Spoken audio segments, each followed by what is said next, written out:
Good morning and नमस्कार दोस्तों, स्वागत है आप सभी का आपके अपने YouTube channel GK search engine पर।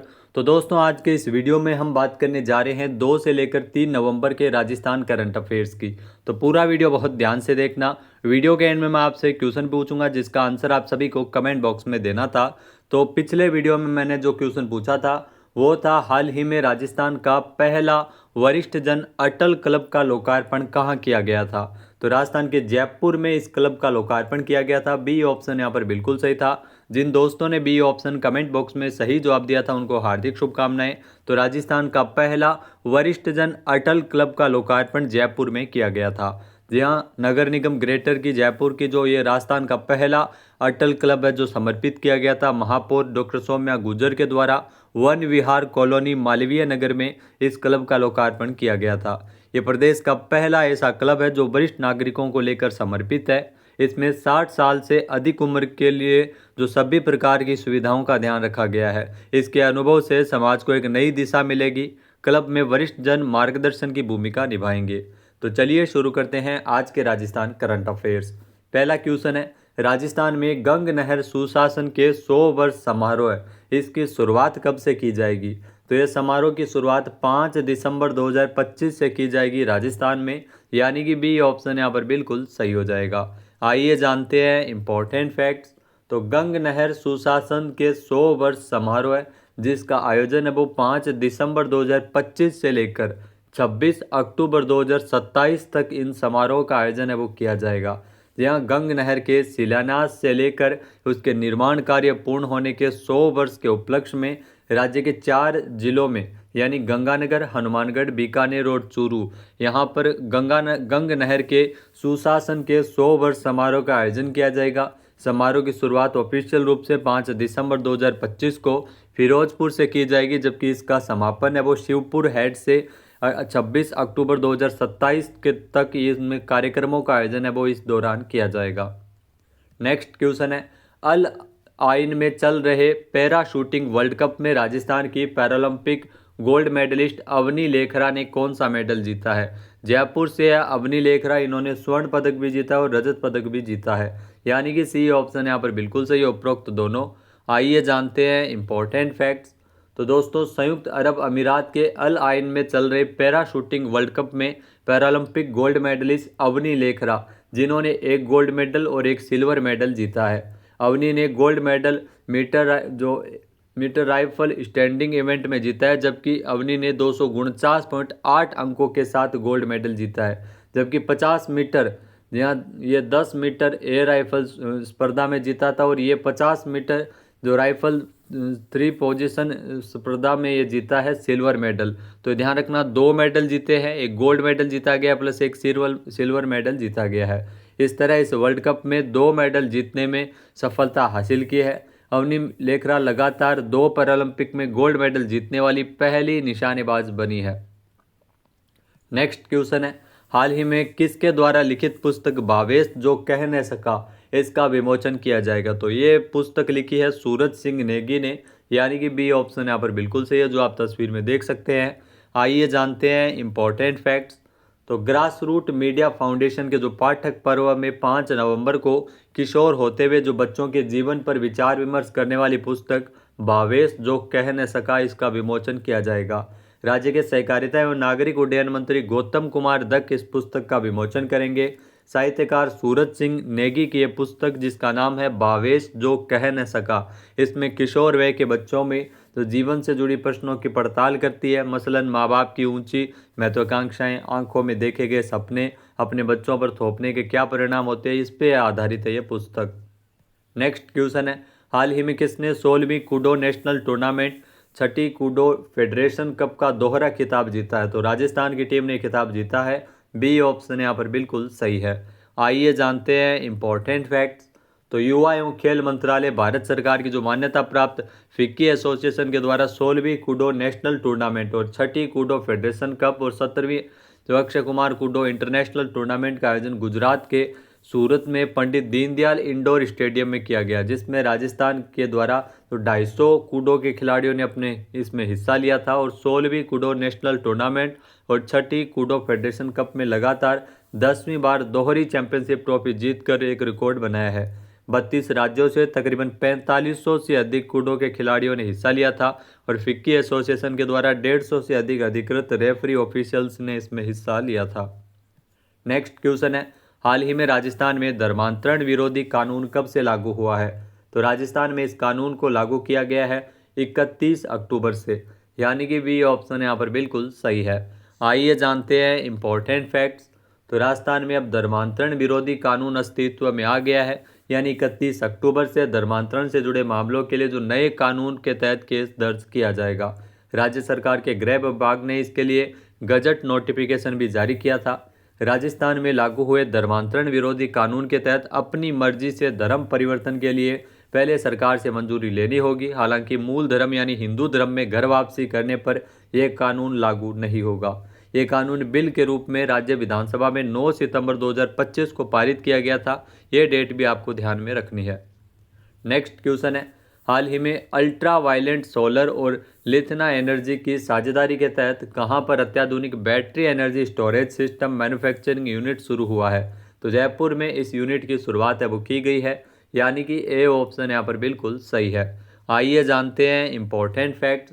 तो रिन्यूएबल एनर्जी ईपीसी और technology integration company ultra violent solar energy private limited ने अल्ट्रा वाइब्रेंट सोलर और लिथिना एनर्जी यहाँ इसके साझेदारी के तहत जयपुर में अत्याधुनिक battery energy storage system manufacturing unit की शुरुआत की गई है।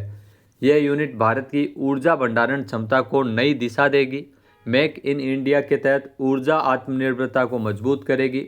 कंपनी ने वित्त वर्ष 2026-27 तक कुल 1500 करोड़ रुपए के टर्नओवर को हासिल करने के अपने ईपीसी मैन्युफैक्चरिंग और टेक्नोलॉजी डिवीजन के तहत 15,000 से अधिक रोजगार अवसर सृजित करने की भी घोषणा की गई है। नेक्स्ट क्वेश्चन है, हाल ही में राजस्थान राज्य सैनिक बोर्ड की 18वीं बैठक कब आयोजित की गई है? तो राजस्थान में राज्य सैनिक बोर्ड की जो 18वीं बैठक का आयोजन 31 अक्टूबर को किया गया था, यानी कि ए ऑप्शन इस क्वेश्चन का बिल्कुल सही है। आइए जानते हैं इंपॉर्टेंट फैक्ट्स। तो राजस्थान में राज्य सैनिक बोर्ड की 18वीं बैठक का आयोजन 31 अक्टूबर को किया गया।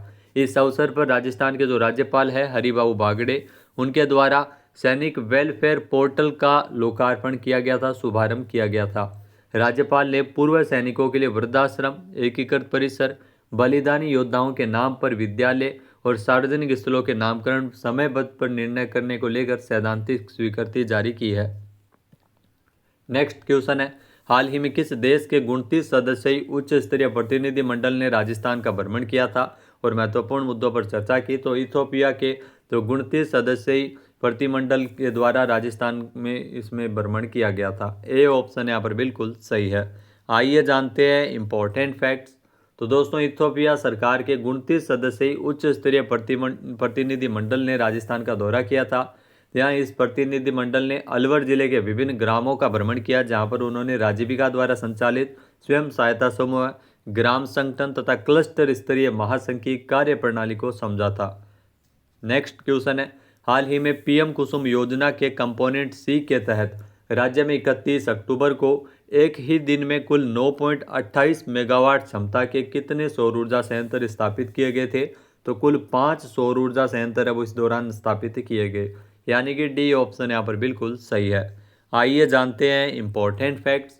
तो पीएम कुसुम योजना के तहत राजस्थान में एक ही दिन में 5 सौर ऊर्जा संयंत्र स्थापित हुए हैं। जहाँ कंपोनेंट सी के तहत इस योजना में राज्य में 31 अक्टूबर को एक ही दिन में कुल 9.28 मेगावाट क्षमता के 5 सौर ऊर्जा संयंत्र स्थापित किए गए थे, जिसमें सुनेल झालावाड़ में, पीपलू टोंक में, देवली टोंक में, ब्रह्मबाद भरतपुर में और राडावास जयपुर में इन सौर ऊर्जा संयंत्रों की स्थापना की गई। पीएम कुसुम योजना के कंपोनेंट ए और कंपोनेंट सी के तहत राज्य में अब तक 2170 मेगावाट क्षमता के 1018 सौर ऊर्जा संयंत्र स्थापित किए जा चुके हैं। सर्वाधिक सौर ऊर्जा संयंत्र जोधपुर डिस्कॉम में स्थापित किए गए हैं। नेक्स्ट क्वेश्चन है, हाल ही में किस राज्य को excellence in wind hybrid policy का पुरस्कार है वो मिला है? जहाँ दोस्तों इस पुरस्कार से राजस्थान को सम्मानित किया गया है। ए ऑप्शन यहाँ पर बिल्कुल सही है। आइए जानते हैं इंपॉर्टेंट फैक्ट्स। तो राजस्थान को excellence in wind hybrid policy पुरस्कार मिला है। 30 और 31 अक्टूबर को चेन्नई में आयोजित जो विंडरजी इंडिया 2025 सम्मेलन में राजस्थान सरकार एवं राजस्थान अक्षय ऊर्जा निगम को यह पुरस्कार है वो मिला है excellence in wind hybrid policy पुरस्कार। इससे राजस्थान को नवाजा गया था। वर्तमान में राजस्थान 40,407 मेगावाट नवीकरणीय ऊर्जा उत्पादन क्षमता के साथ देश भर में पहला स्थान है राजस्थान का।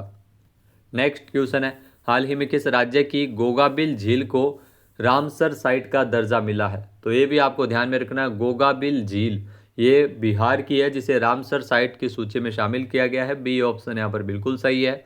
आइए जानते हैं इंपॉर्टेंट फैक्ट्स।